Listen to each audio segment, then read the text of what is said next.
Genèse, chapitre 37. Jacob demeura dans le pays de Canaan où avait séjourné son père. Voici la postérité de Jacob. Joseph, âgé de 17 ans, faisait paître le troupeau avec ses frères. Cet enfant était auprès des fils de Bila et des fils de Zilpa, femme de son père. Et Joseph rapporta à leur père leurs mauvais propos. Israël aimait Joseph plus que tous ses autres fils, parce qu'il l'avait eu dans sa vieillesse, et il lui fit une tunique de plusieurs couleurs. Ses frères virent que leur père l'aimait plus que tous, et ils le prirent en haine. Ils ne pouvaient lui parler avec amitié. Joseph eut un songe et il le raconta à ses frères qui le haïrent encore davantage. Il leur dit, écoutez donc ce songe que j'ai eu. Nous étions alliés des gerbes au milieu des champs, et voici ma gerbe se leva et se tint debout, et vos gerbes l'entourèrent et se prosternèrent devant elle. Ses frères lui dirent, est-ce que tu régneras sur nous? Est-ce que tu nous gouverneras? Et ils le haïrent encore davantage à cause de ses songes et à cause de ses paroles. Il eut encore un autre songe et il le raconta à ses frères. Il dit, j'ai eu encore un songe, et voici le soleil et la lune et les 11 étoiles se prosternèrent devant moi. Il le raconta à son père et à ses frères. Son père lui réprimanda et leur dit, que signifie ce songe que tu as eu? Faut-il que nous venions, moi, ta mère et tes frères, nous prosterner en terre devant toi? Ses frères eurent de l'envie contre lui, mais son père garda le souvenir de ces choses. Israël dit à Joseph, tes frères ne faut-il pas paître le troupeau à Sichem? Viens, je veux t'envoyer vers eux. Et il lui répondit, me voici. Israël lui dit, va, je te prie, et vois si tes frères sont en bonne santé, et si le troupeau est en bon état, et tu m'en rapporteras des nouvelles. Il l'envoya ainsi de la vallée d'Hébron, et Joseph alla à Sichem. Un homme le rencontra comme il errait dans les champs. Il le questionna en disant, que cherches-tu? Joseph répondit, je cherche mes frères. Dis-moi, je te prie, où ils font paître leur troupeau. Et l'homme dit, ils sont partis d'ici, car je les ai entendus dire, allons à Dothan. Joseph alla après ses frères et il les trouva à Dothan. Ils le virent de loin et avant qu'il fût près d'eux, ils complotèrent de la faire mourir. Ils se dirent les uns à l'autre, voici le faiseur de songes qui arrive. Venez maintenant, tuons-le et jetons-le dans une citerne. Nous dirons qu'une bête féroce l'a dévoré et nous verrons ce que deviendront ces songes. Ruben entendit cela et il le délivra de leurs mains. Il dit, ne lui ôtons pas la vie. Ruben leur dit, ne répandez point le sang. Jetez-le dans cette citerne qui est au désert et ne mettez pas la main sur lui. Il avait dessein de le livrer de leurs mains pour le faire vers son père. Lorsque Joseph fut arrivé auprès de ses frères, ils le dépouillèrent de sa tunique, de la tunique de plusieurs couleurs qu'il avait sur lui. Ils le prirent et le jetèrent dans la citerne. Cette citerne était vide, il n'y avait point d'eau. Ils saisirent ensuite pour manger. Ils s'assirent ensuite pour manger. Ayant levé les yeux, ils virent une caravane d'Ismaélites venant de Galade. Leurs chameaux étaient chargés d'aromates, de baume et de myrrhe qu'ils transportaient en Égypte. Alors Judas dit à ses frères, que gagnerons-nous à tuer notre frère et à cacher son sang? Venez, vendons-le aux Ismaélites et ne mettons pas la main sur lui, car il est notre frère, notre cher. Et ses frères l'écoutèrent. Au passage des marchands madianites, ils tirèrent et firent remonter Joseph hors de la citerne, et ils le vendirent pour 20 cycles d'argent aux Ismaélites qui l'amenèrent en Égypte. Ruben revint à la citerne, et voici Joseph n'était plus dans la citerne. Il déchira ses vêtements, retourna vers ses frères et dit, l'enfant n'y est plus, et moi, où irai-je? Ils prirent alors la tunique de Joseph et ayant tué un bouc, ils plongèrent la tunique dans le sang. Ils envoyèrent à leur père la tunique de plusieurs couleurs en lui faisant dire, voici ce que nous avons trouvé. Reconnais si c'est la tunique de ton fils ou non. Jacob l'a reconnue et dit, c'est la tunique de mon fils. Une bête féroce l'a dévoré. Joseph a été mis en pièces. Et il déchira ses vêtements, il mit un sac sur ses reins, et il porta longtemps le deuil de son fils. Tous ses fils et toutes ses filles vinrent pour le consoler, mais il ne voulut recevoir aucune consolation. Il disait, c'est en pleurant que je descendrai vers mon fils au séjour des morts. Et il pleurait son fils. Les Madianites le vendirent en Égypte à Potiphar, officier de Pharaon, chef des gardes. Genèse, chapitre 38. En ce temps-là, Judas s'éloigna de ses frères et se retira vers un homme d'Adoulam, nommé Hira. Là, Judas vit la fille d'un Cananéen nommé Shoa. Il la prit pour femme et alla vers elle. Elle devint enceinte et enfanta un fils qu'elle appela Er. Elle devint enceinte encore et enfanta un fils qu'elle appela Onan. Elle enfanta de nouveau un fils qu'elle appela Shelah. Judas était à Soub quand elle l'enfanta. Quand elle l'enfanta. Judas prit pour Er son premier-né une femme nommée Tamar.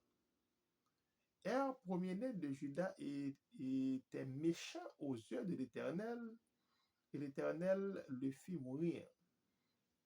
Alors, Judas dit à Onan, va vers la femme de ton frère, prends-la comme beau-frère, et suscite une postérité à ton frère. Onan, sachant que cette postérité ne serait pas à lui, se souillait à terre lorsqu'il allait vers la femme de son frère, afin de ne pas donner la postérité à son frère, et qu'il faisait des pluies à l'Éternel, qu'il le fit aussi mourir. Alors, Judas dit à Tamar, sa belle-fille, demeure veuve de la maison de ton père, jusqu'à ce que Shelah, mon fils, soit grand. Il parlait ainsi de la crainte que Shelah ne mourût comme ses frères. Tamar s'en alla et elle habita dans la maison de son père. Les jours s'écoulèrent et la fille de Shoam, femme de Juda, mourut. Lorsque Juda fut consolé, il monta à Timna vers ceux qui tondaient ses brebis, lui et son ami Ira, l'Adulamite, en informant Tamar et on lui dit, voici ton beau-père qui monte à Timna pour tondre ses brebis. Alors elle ôta ses habits de veuve, elle se couvrit d'un voile et s'enveloppa, et elle s'assit à l'entrée d'Énaïm sur le chemin de Timna, car elle voyait que Sheila était devenu grand et qu'elle ne lui était point donnée pour femme. Judas la vit et la prit pour une postérité parce qu'elle avait couvert son visage. Il l'aborda sur le chemin et dit, laisse-moi aller vers toi, car il ne connut pas que c'était sa belle-fille. Et elle dit, que me donneras-tu pour venir vers moi? Il répondit, je t'enverrai un chevau de mon troupeau. Elle dit, me donneras-tu un gage jusqu'à ce que tu l'envoies? Il répondit, quel âge te donnerai-je? Elle dit, ton cachet, ton cordon et le bâton que tu as à la main. Il le lui donna. Puis il alla vers elle. Elle devint enceinte de lui. Elle se leva et s'en alla. Elle ôta son voile et remit ses habits de veuve. Judas envoya le chevreau par son ami l'Adulamite pour retirer le gage des bains de la femme, mais il ne la trouva point. Il interrogea les gens du lieu en disant, où est cette prostituée qui tenait à Énaïm sur le chemin? Ils répondirent, il n'y a point ici de prostituée. Il retourna auprès de Judas et dit, je ne l'ai pas trouvée, et même les gens du lieu où on dit, il n'y a point ici de prostituée. Judas dit, qu'elle garde ce qu'elle a. Ne vous exposons pas au mépris. Voici, j'ai envoyé ce chevreau et tu ne l'as pas trouvé. Environ 3 mois après, on vint dire à Judas, Tamar, ta belle-fille, s'est prostituée, et même la voilà enceinte à la suite de sa prostitution. Et Judas dit, faites-la sortir et qu'elle soit brûlée. Comme on l'amenait dehors, elle fit dire à son beau-père, c'est de l'homme qui a ces choses. C'est de l'homme à qui ces choses appartiennent que je suis enceinte. Reconnais, reconnais, je te prie, à qui sont ce cachet, ces cordons et ce bâton? Judas les reconnut et dit, elle est moins coupable que moi puisque je ne l'ai pas donnée à Sheila, mon fils, et il ne la connut plus. Quand elle fut au moment d'accoucher, voici, il y avait 2 jumeaux dans son ventre. Et pendant l'accouchement, il y eut un qui présenta la main. La sage-femme la prit et y attacha un fils cramoisi en disant, celui-ci sort le premier, mais il retira la main de son frère sorti. Alors la sage-femme dit, quelle brèche tu as faite? Et elle lui donna le nom de Péretz. Ensuite, sortit son frère qui avait à la main le fils cramoisi, et on lui donna le nom de Zérach. Genèse, chapitre 39.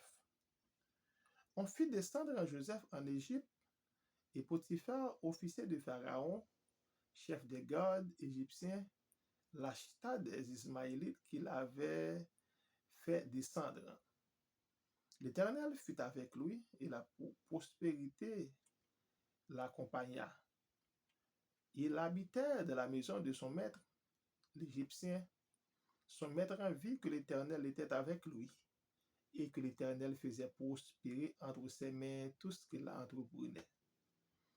Joseph trouva grâce aux yeux de son maître qui l'employa à son service, établi sur sa maison, et lui confia tout ce qu'il possédait. Dès que Potiphar lui établit sur sa maison et sur tout ce qu'il possédait, l'Éternel bénit la maison de l'Égyptien à cause de Joseph. La bénédiction de l'Éternel fut sur tout ce qui lui appartenait, soit à la maison, soit au champ. Il abandonna aux mains de Joseph tout ce qui lui appartenait, et il n'avait avec lui d'autre soin que celui de prendre sa nourriture. Or, Joseph était beau de taille et beau de figure. Après sa chose, il arriva que la femme de son maître porta les yeux sur Joseph et dit, couche avec moi. Il refusa et dit à la femme de son maître, voici mon maître ne prend avec moi connaissance de rien dans la maison. Et il a remis entre mes mains tout ce qui lui appartient. Il n'est pas plus grand que moi dans cette maison, et il ne m'a rien interdit, excepté toi, parce que tu es sa femme. Comment ferais-je un aussi grand mal et pécherais-je contre Dieu? Quoiqu'elle parlait tous les jours à Joseph, il refusa de coucher auprès d'elle, d'être avec elle. Un jour qu'il était entré dans la maison pour faire son ouvrage, et qu'il n'y avait là aucun des gens de la maison, elle le saisit par son vêtement en disant, couche avec moi. Et il lui laissa son vêtement de la main et s'enfuit au dehors. Lorsqu'elle vit qu'il lui avait laissé son vêtement dans la main et qu'il s'était enfui dehors, elle appela les gens de sa maison et leur dit, voyez, il nous a amené un Hébreu pour se jouer de nous. Cet homme est venu vers moi pour coucher avec moi, mais j'ai crié à haute voix. Et quand il a entendu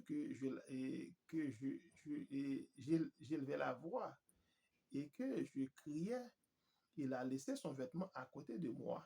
Il s'est enfui dehors. Elle posa le vêtement de Joseph à côté d'elle jusqu'à ce que son maître rentrait à la maison. Alors, elle lui parla ainsi. L'esclave hébreu que tu nous as emmené est venu vers moi pour se jouer de moi.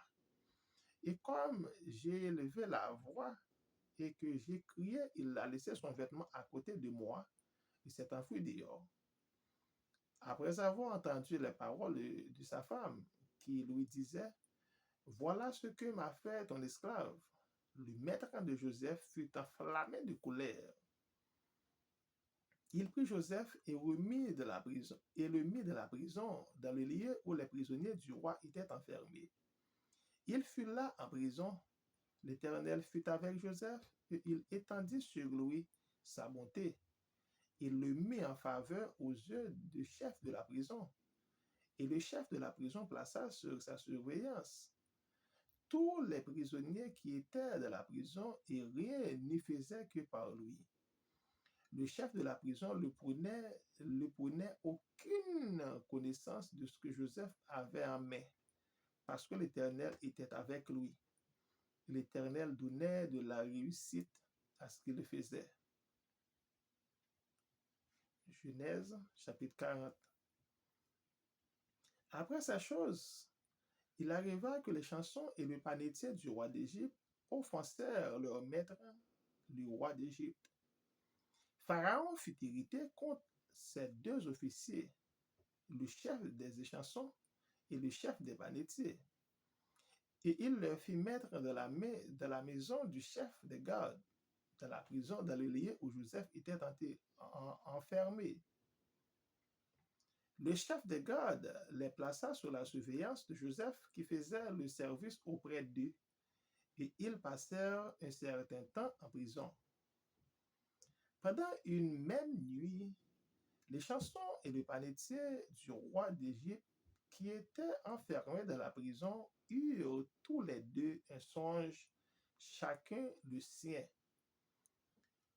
Pouvant recevoir une explication distincte, Joseph étant venu le matin vers eux, le regarda et voici, il était triste.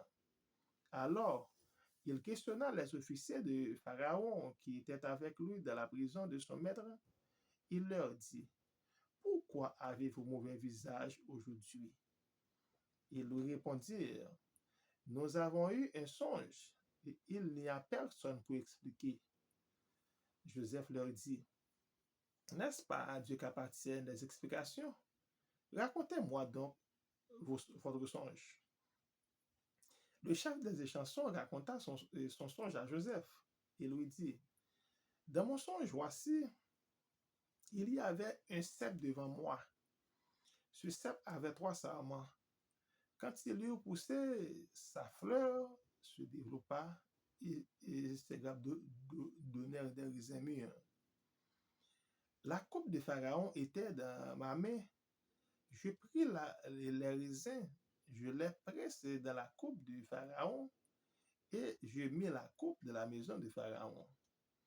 Joseph dit, en voici l'explication. Les 3 sarments sont 3 jours. Encore 3 jours et Pharaon relèvera la tête et Pharaon relèvera ta tête et te rétablira dans ta charge. Il mettra la coupe de la main de Pharaon comme tu en avais l'habitude, lorsque tu étais son échanson. Mais souviens-toi de moi quand tu seras heureux et montre que je te prie de la bonté à mon égard. Parle en ma faveur à Pharaon et fais-moi sortir de cette prison. Car j'ai été enlevé du pays des Hébreux, et voici même je n'ai rien fait pour être mis en prison. Le chef des banitiers, voyant que Joseph était donné une explication favorable, dit, voici qu'il y avait aussi, dans mon songe, 3 corbeilles de pain blanc sur ma tête. Dans la corbeille la plus élevée, il y avait pour Pharaon des mets de toute espèce cuits au four, et les oiseaux les mangeaient de la corbeille au-dessus de ma tête. Joseph répondit et dit, en voici l'explication. Les 3 corbeilles sont 3 jours. Encore 3 jours et Pharaon enlèvera ta tête et dessus de toi et te fera pendre à un bois et les oiseaux mangeront ta chair. Le 3e jour de la naissance de Pharaon, il y fut un festin et tous ses serviteurs, et il éleva la tête du chef des échansons et la tête du chef des panetiers au milieu des serviteurs.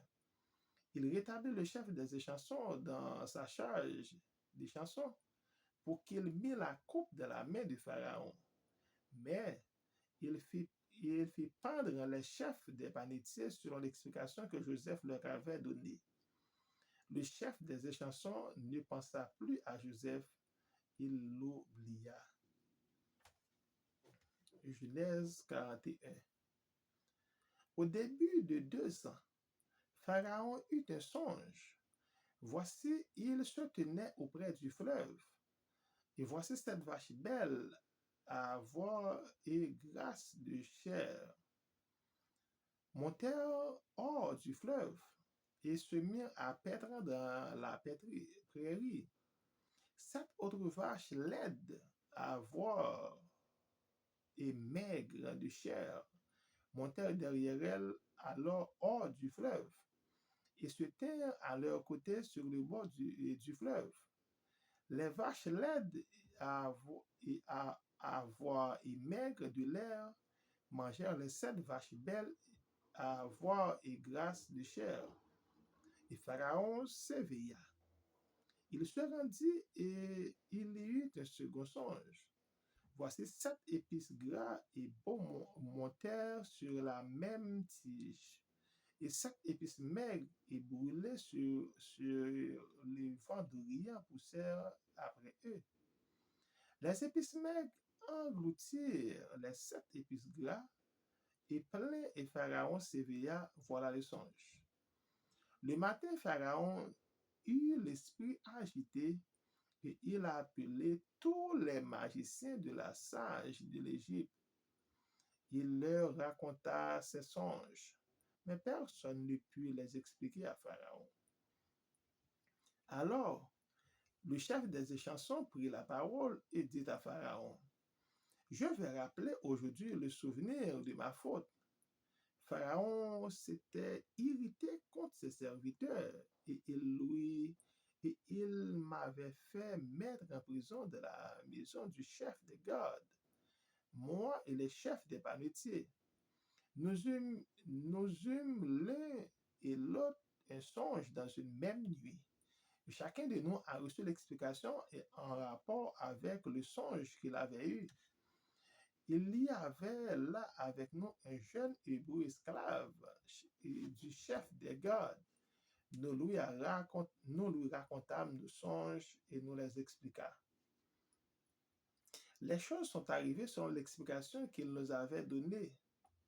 Pharaon me rétablit dans ma charge et il fit pendre le chef des banquetiers. Pharaon fit appeler Joseph, on le fit sortir en hâte en prison. Il se rasa, changea de vêtements et se rendit vers Pharaon. Pharaon dit à Joseph, j'ai eu un songe, personne ne peut l'expliquer. Et j'ai appris que tu expliques un songe après l'avoir entendu. Joseph répondit à Pharaon en disant, ce n'est pas moi, c'est Dieu qui donnera une réponse favorable à Pharaon. Pharaon dit alors à Joseph, dans mon songe, voici je me tenais sur le bord du fleuve, et voici 7 vaches grasses de chair et belles d'apparence montèrent hors du fleuve, et se mirent à paître dans la prairie. 7 autres vaches montèrent derrière elles, maigres, forts, laides d'apparence, et décharnées. Je n'en ai point vu dessus laide dans tout le pays d'Égypte. Les vaches décharnées et laides mangèrent les 7 premières vaches qui étaient grasses.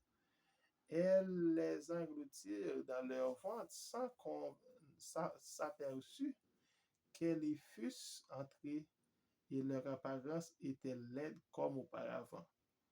Et je m'éveillai.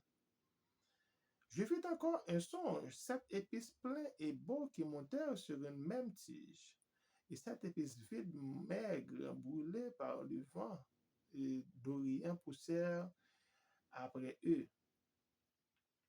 Les épices maigres engloutirent les 7 beaux épices. Je les ai dit aux magiciens, mais personne ne m'a donné l'explication. Joseph dit à Pharaon, ce qu'a songé Pharaon est une seule chose. Dieu a fait connaître à Pharaon ce qu'il va faire. Les 7 vaches belles sont 7 années, et 7 épices beaux sont les 7 années. C'est un seul songe. Les 7 vaches décharnées et laides qui montèrent derrière les premières sont 7 années, et les 7 épices vides brûlées par le vent d'Orient seront 7 années de famine. Ainsi comme je viens de la dire à Pharaon, Dieu a fait connaître à Pharaon ce qu'il va faire. Voici, il y aura 7 années de grande abondance dans le pays d'Égypte. 7 années de famine viendront après elles, et l'on oublia toute cette abondance au pays d'Égypte, et la famine consumera le pays.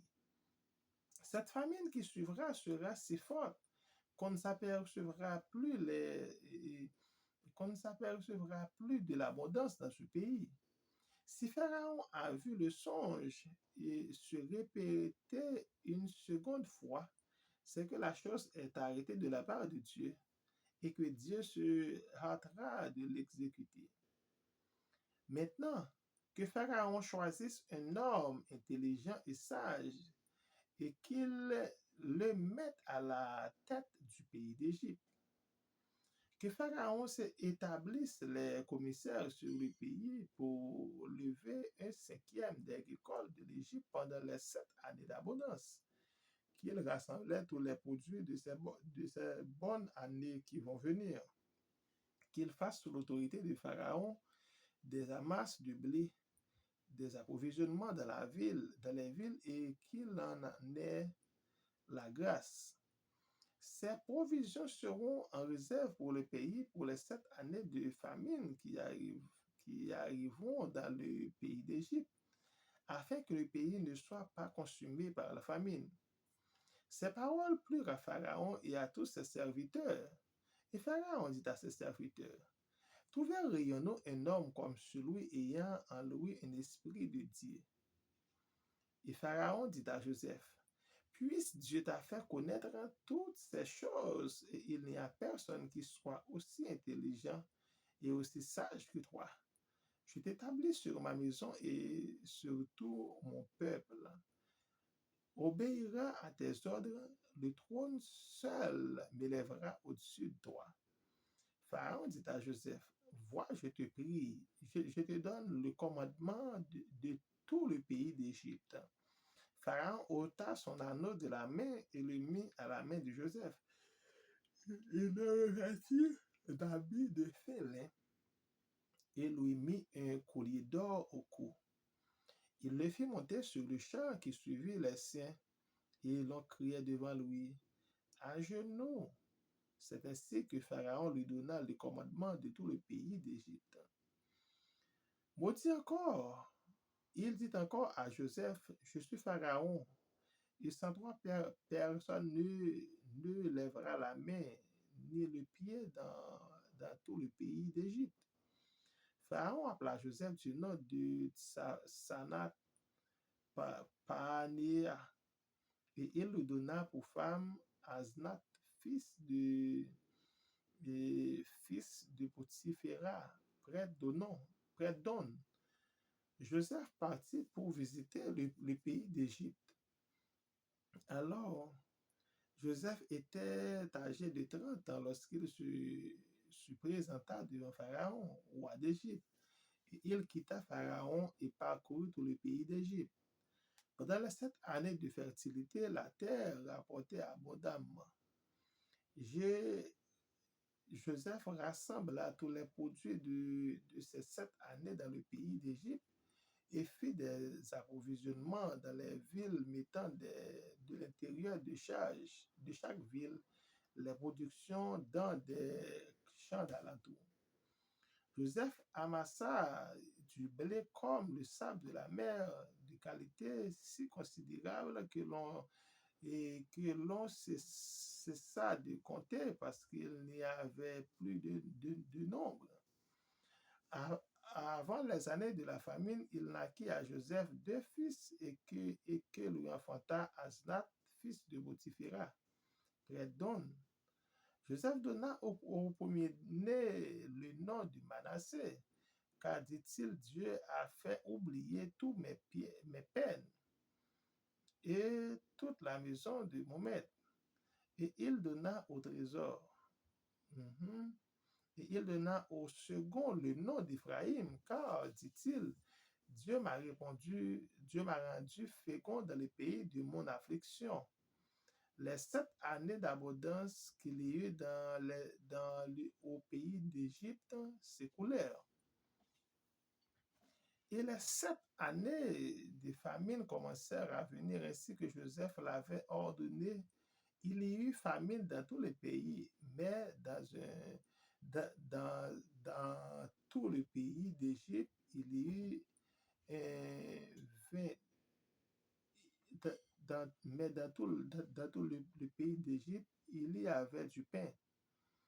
Quand tout le pays d'Égypte fut aussi affamé du peuple, le peuple s'écria à Pharaon pour avoir du pain. Pharaon dit à ses Égyptiens, allez vers Joseph et faites ce qu'il vous dira. La famine régnait dans tout le pays. Joseph ouvrit tous les lieux d'approvisionnement et vendit du blé aux Égyptiens. La famine augmente dans le pays d'Égypte. Et de tous les pays sont arrivés en Égypte pour acheter du blé auprès de Joseph, car la famine était forte dans tout le pays.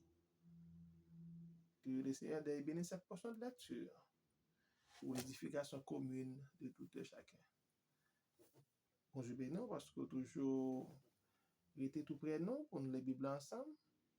C'était 5 chapitres pour aujourd'hui. Et nous encourageons à continuer à partager avec vos amis.